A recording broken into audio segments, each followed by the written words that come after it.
C'est une page de l'histoire lilloise qui se tourne. Martine Aubry a débarqué dans le Nord il y a 30 ans. Pierre Mauroy demande alors à cette jeune égérie du PS de venir s'implanter à Lille.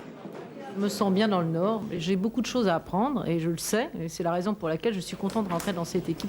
Le ténor socialiste la prend comme première adjointe avant de lui laisser le beffroi. La dame des 35 heures est alors élue sans difficulté en 2001, réélue en 2008 avec un score historique, en 2014 plus difficilement et en 2020 de justesse face aux Verts.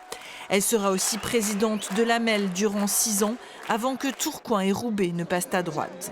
La maire de Lille se consacre alors à sa ville. Elle continue de la façonner après Pierre Mauroy dans son bilan de maire bâtisseuse, la rénovation de Lille Sud avec notamment la création de l'Illénium et la halle de glisse, le projet autour de Fifcaille, l'agrandissement du quartier d'Euralille, Euratechnologie et la création de la gare d'eau à Bois-Blanc, des quartiers populaires redynamisés. Et puis Martine Aubry, maire de Lille, c'est aussi une place importante dévolue à la culture, avec Lille capitale européenne devenue Lille 3000. Les gens du Nord méritent cela, il faut leur apporter ce qu'il y a de plus beau, il faut leur montrer l'émotion que procure la culture, il faut que ces fêtes puissent mettre côte à côte des gens qui vont bien, des gens qui vont mal, des gens de toute origine. Fan de football, elle a contribué à la construction du grand stade qu'elle fera nommer Pierre Mauroy après son décès, même si pendant des années, elle plaidait pour l'agrandissement de Grimont-Pré-Joris avant que la justice ne retoque définitivement le projet. Le tribunal qui l'obligera aussi avec l'AMEL à revoir leur copie pour la piscine olympique de Saint-Sauveur. Le projet accumule les retards et les sources de tension, car Martine Aubry est connue pour avoir un caractère fort.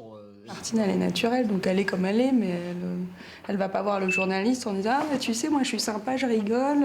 La franchise peut paraître de la dureté, mais la franchise, c'est, je pense, une qualité qui devient rare aujourd'hui en politique. Un caractère et des épreuves. Son bilan de ces dernières années a été marqué par le dossier de l'effondrement de l'immeuble rue Pierre Mauroy, en plein centre-ville de Lille. C'était le 12 novembre 2022. Un homme y trouva la mort. Le quartier restera traumatisé. Aujourd'hui, après 24 ans passés à la tête de la mairie, la page Martine Aubry est en train de se tourner. Lille et son beffroi vont connaître une nouvelle histoire.